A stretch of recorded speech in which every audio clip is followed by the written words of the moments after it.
Good morning, my students. This is me, Dr. Alhasani, and that's the course of Grammar 3. Today, we will continue another section for modal verbs or modal auxiliary verbs. We still here in section 6. Today, we will discuss section 6, 7, 8, 9, and 10. So that I think all of you have known the information regarding the rules of modal auxiliary verbs, but we are here for confirming and affirming any new knowledge that we have to emphasize on within the information that we will know later on. We have here ability, can, know how to, be able to. So in case of ability, if I want to describe any action and these actions need the expression of ability, so what kind of expression and statement shall I use with the context? And here your understanding, the close understanding of the ability will let you get the point of can, know how to, and be able to. So Tom is strong, he can lift that heavy box. I can see Central Park from my apartment. My husband cannot stay awake past 10. We can't wait any longer for Bill. So can is used to express physical ability as in A. Can is frequently used with verbs of the 5 senses: see, hear, feel, smell, taste. So we have the 5 verbs that link to ability. For sure, when you're able to see, when you're able to hear and feel, smell, and taste, that's called ability. A lot of people, they suffered from disability. They have a problem as like they are maybe deaf. They have problem in something. So when you can, it means you are able. And that's the point. When you say can, here Tom is strong, he can lift that heavy box. So the expression here, he can lift that heavy box, he can see central. So that's the first item or the first idea that we have to let you get it.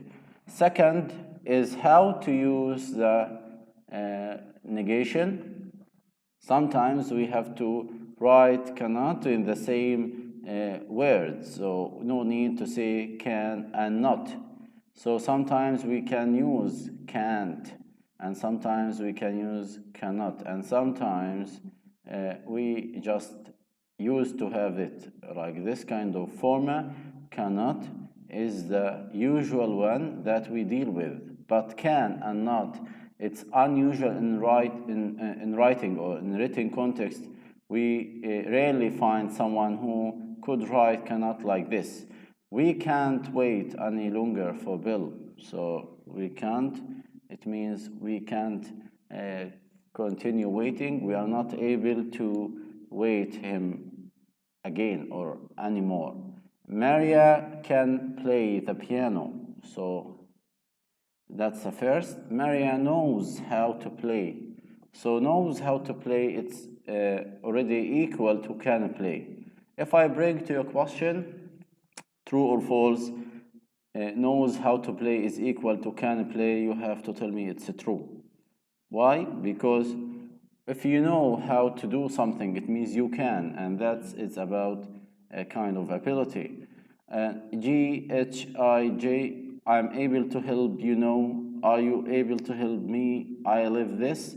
Sorry, I'm not able to help, and sorry, I'm unable to help. So unable, not able, it has the different expression. Let's look why it's different. So be able, it means you can, and if you say not able, maybe also same like unable. Both of them, not able and unable, they are the expression of negation for able.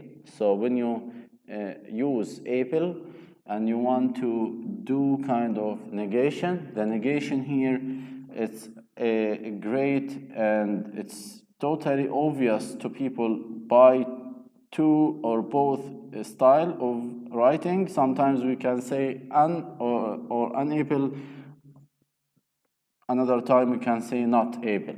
Both of them are acceptable based on the way that comes to your mind when you are writing or speaking. So we have here an exercise. This exercise, it's how to use be able to. We have here exercise 24. Larry can start a fire without matches. Larry is able to start a fire without matches. And here I can't send a text. You can say, I'm unable to send a text. That's how you use the negation. You can continue the exercises by your own. I think it's still so simple and very simple to many of you to continue this kind of question. Later we can discuss it somehow. We have here possibility, can, may, and might. A species, so possibility of can, may, and might. We need to figure out the level of possibility. So from previous years, we understand that can is stronger than may and might, and that's typically true. When we are feeling that the possibility is high, we use can. When we feel the possibility is so-so, or 50-50, or maybe below 50%, we use might, and that's the way for dealing with the possibility.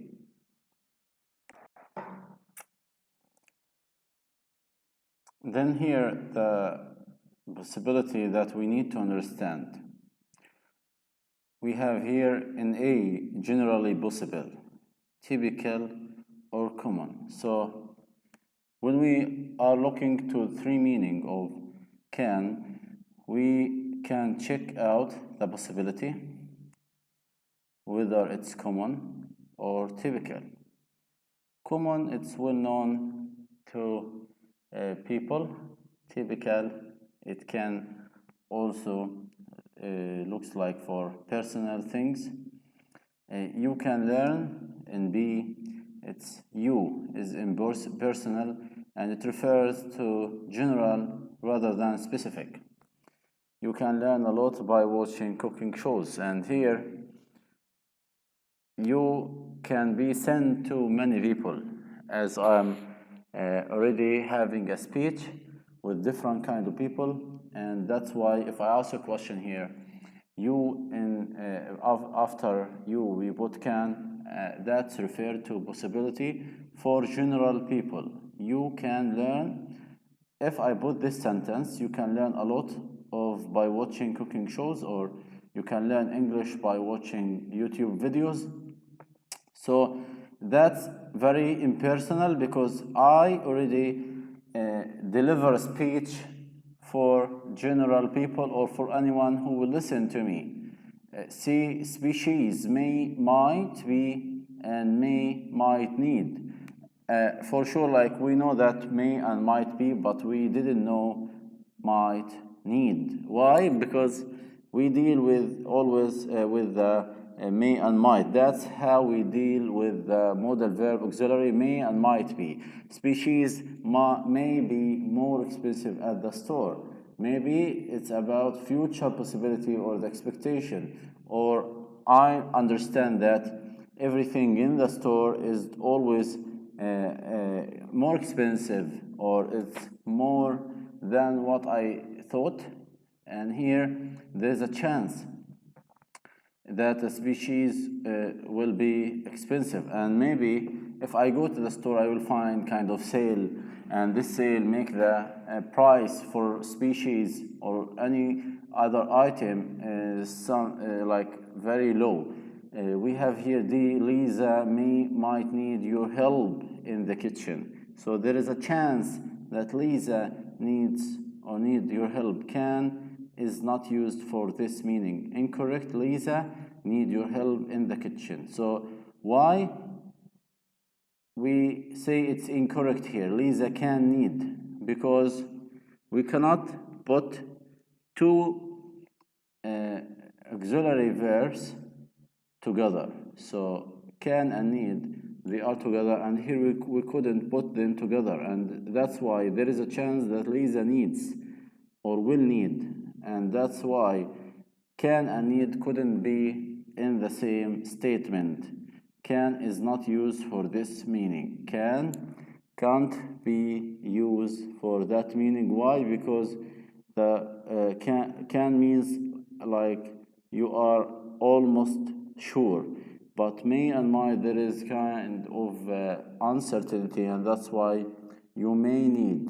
You have to put extra effort to recognize something because you are unsure. But with can, it means there is possibility, high level of possibility to know. That's how we learn it from previous years. So we have here an exercise. This exercise, please take it through if the sentence is grammatically correct. Physical exercise may improve your mental state. So I think we can rechange it by another one. Instead of saying may, we can use can. Physical exercise. Because why we put it's true? Here it's wrong, and here it's true. Why? Because nobody will think that the physical exercise will harm your mental state. Always the exercises will refresh the minds, will make you energetic, and it will give you extra energy for the whole day or for the coming years to be healthy and with a great memory. That's how the exercises help our body and mentality. Number 8, we have requests and responses with modal. So requests and responses, if I want to use the modal auxiliary verbs with kind of a question, I don't need them in the statement. I need to put the modal verbs in case like of a question criteria or question statement. So I will start with auxiliary modal verbs instead of WH question or do, did, all these kind of question. Instead of them, we will put may, could, can, would, will. So would and will, may, could, can be possible, or can be a possible question that we expected. So may I borrow your pen, please? So that's kind of a request, a polite request from another person. So I use request permission. May I borrow? So هل لي أن أستعير قلمك? So that's the use that we use to have it in the schools, in the university. We already have that kind of a structure in our memory, so there is no problem in understanding may I. So usually we put the question, then the pronoun or the subject, and after the subject we put the verb. Could I borrow your pen, please? Can I borrow your pen? So all of this kind of structure already clear in polite, formal way. So can I is usually considered less formal than may I or could I. So if I bring to you a question, can I is usually considered formal, same as may I and could I, you have to tell me false. Why? Because it's less than informality than the may I and could I. So that's another knowledge or another idea that you can get from the lesson today. Can I is less formal than may I and could I. If you want to write a polite request or a formal letter, or you want to do a kind of formal speech, you can use could I or may I, and that's how we be quite professional in speaking and writing English. Typical responses, certainly yes. So if I want to answer these questions, I can say of course, yes, yes of course, yes you may, yes you can. So informal, I can say sure without use a lot of words. So you understand already this because I said you have or you had taken all of these expressions in the school previously, and here they say they say oh or yeah or sure or can. Okay, that's the expressions on formal expressions. Both may and can expression permission. May is more formal than can, so we still say and emphasize in the use of may more than can in the permission. May and could can be used for the permission. So here, when we say yes you may, it's better than saying yes you can. Yes you may. That's in case of responses. You as a subject for would, could, and will and can. Would you pass the salt? Will you pass the salt? Could you pass the salt? Can you pass the salt? So we say that may you pass the salt is incorrect. Why? May is not possible. In polite request, may is only used with I and we. So another information we have to be in our mind that may is used in formal polite way with I and we. I couldn't use it with like you or other pronoun. So can you is often used informally. Can and you is often used informally. Could you? So here, instead of saying may you, could you or would you pass? That's the correct structure that we keep in our mind. I think the previous sections here, it's very clear for you. No need to repeat it again, but I emphasize and I put an affirm on that note in G. May is not possible because we say that may is with I and we for the request. Typical responses, yes I would, and sure for the informal. Okay, so we have here an exercise. We can look at the exercise regularly later on. We have here another polite request with would you mind. So usually in a lot of movies and conversations, usually if the speaker A didn't know exactly what is the point of view for the speaker B. So sometimes I could use would you mind? Would you mind if I open the window? Would you mind if I use the phone? Would you mind if I close the door? So the point that I have to tell you, would you mind if I followed by simple past or past simple? Would you mind if I? Would you mind if I? It's about the structure that followed by simple past. Would you mind if I opened? Not if I open.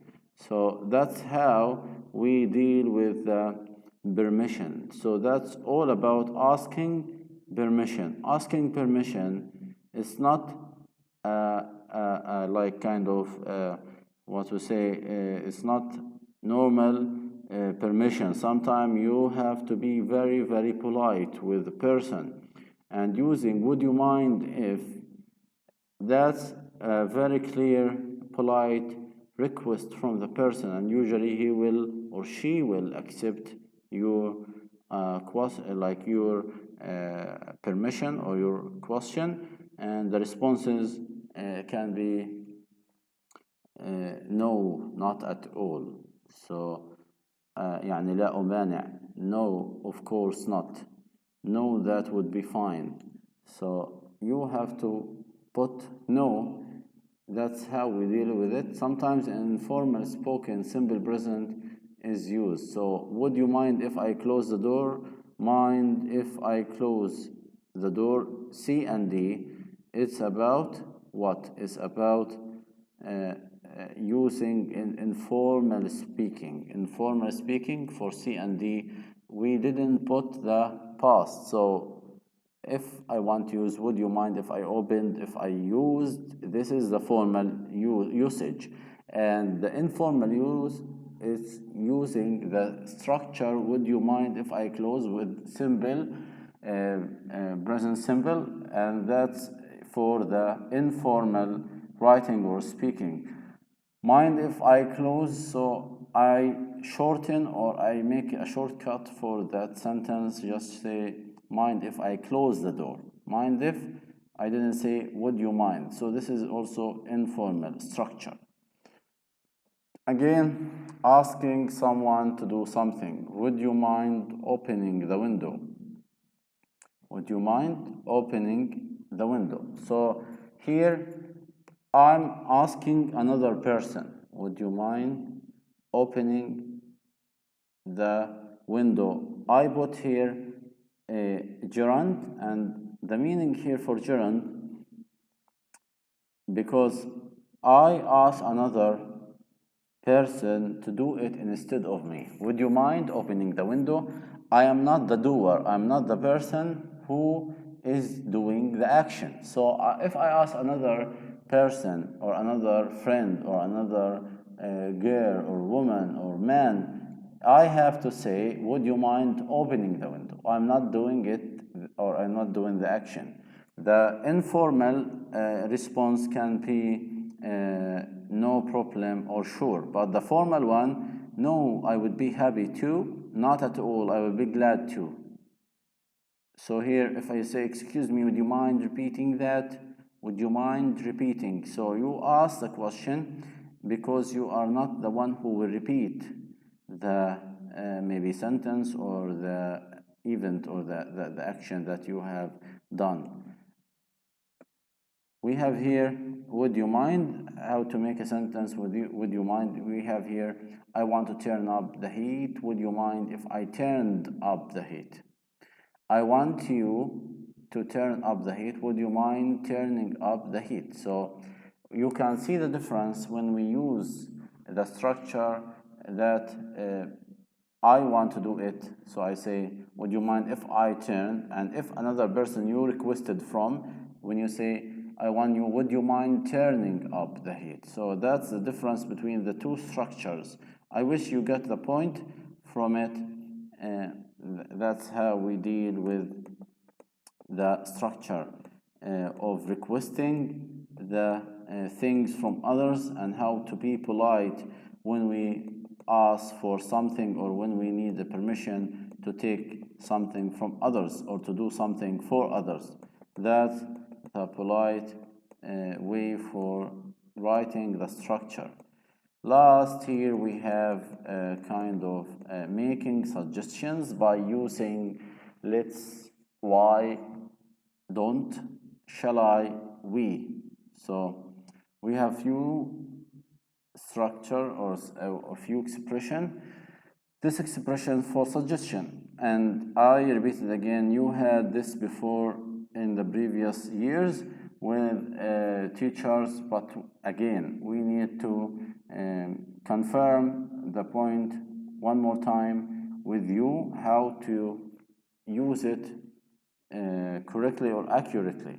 If I want to invite somebody to go, so I can say let's go to a movie. So let us. So if I ask you for contraction, I want to tell you like let's, and I say let it, the s is, you have to tell me it's false. So let's is followed by simple form. Let us go. You cannot say let us went. So usually let us go, it will be followed by simple verb. B, let us not go to a movie. So this is about negative or negation. Let's say home instead. So the negation, let us or let's not. Between let's and the verb we put negation. Why don't we go to a movie? Why don't? So that's a suggestion by using a negation. Why don't we go? Why don't we go? Why don't you come round 7? So that's kind of suggestion by using negation. So I suggest that you come around 7. And last, should I give Mary a call? Do you agree with my suggestion? Why don't I give Mary a call? So that's about how you are trying to attract others' attention by using the negation. So they will share their answers with you. For sure, no one will ignore or will show the ignorance for you when you use that kind of structure. Why don't? Why don't we go to a movie? Shall I open? Shall we leave? So shall, it always used with I and we. You cannot use shall with other pronoun if there is like you. So shall, I have to be careful wherever or whenever I found shall, I should confirm or make sure that the pronoun is only I or we. We cannot put shall if there is other pronoun away or out of I and we. So that's the concept. I and we is the formal usage in American English and even in other languages. But shall I, shall we, that's the way for using shall. Don't put should here because the best way to use should with others, you like should you or should you go or can you go. That's how we put shall I and shall we. Last, let's go and shall we, let's go, okay. If I say let's go and I want to have kind of affirmation, I can say shall we, let's go, shall we, and let's go, okay. That's how the others can make the question tag for let's go. So let's go, the question tag, it's shall we, and it's be more informal when I say okay. So let's go, shall we, that's how we write the tag question. So that's very important question. Sometime I can tell you like in tag question for let's go, is it like isn't or aren't we? So you have to tell me let's go, the tag question, shall we? That's how we make the tag question. We have here exercise, let's talk. New Japanese restaurant just opened, let's eat there tonight. Why don't you call and make a reservation? No, let's make it for 8. I will be working until 7:30 tonight. So that's how we deal with it. Here we have kind of overall question related to underlying modal or phrasal verbs with a partner. And here you need to just underline the phrasal verb. It's not difficult, it's very simple. A question. That's the question that we need to discuss next time with you. It's about using the should, suppose, ought to into kind of a paragraph. The review question, that's very important. Check your knowledge. So correct the errors. We have to correct the errors in 12 sentences. Share your idea with your colleagues. I think we have to ask you some question. I will put a homework to you this weekend or maybe at the end of this week for modal verbs plus the little issues related to nouns. So here we have, if you have a car, you can traveling. So that's for sure incorrect and inaccurate because you cannot follow can by ing verb. A film director must has, that's we have to put here must have control, must have. You can continue the others by yourself. That's how we need to focus on the special what we call exercise. We finish this chapter and we continue the next chapter about phrasal or the clauses, noun clauses and others in the next week. I wish we can discuss as much as we can and I hope to see you soon. Thank you very much for listening to me, and I wish you like you can take a good mark at the end of that course. So thanks again. See you later.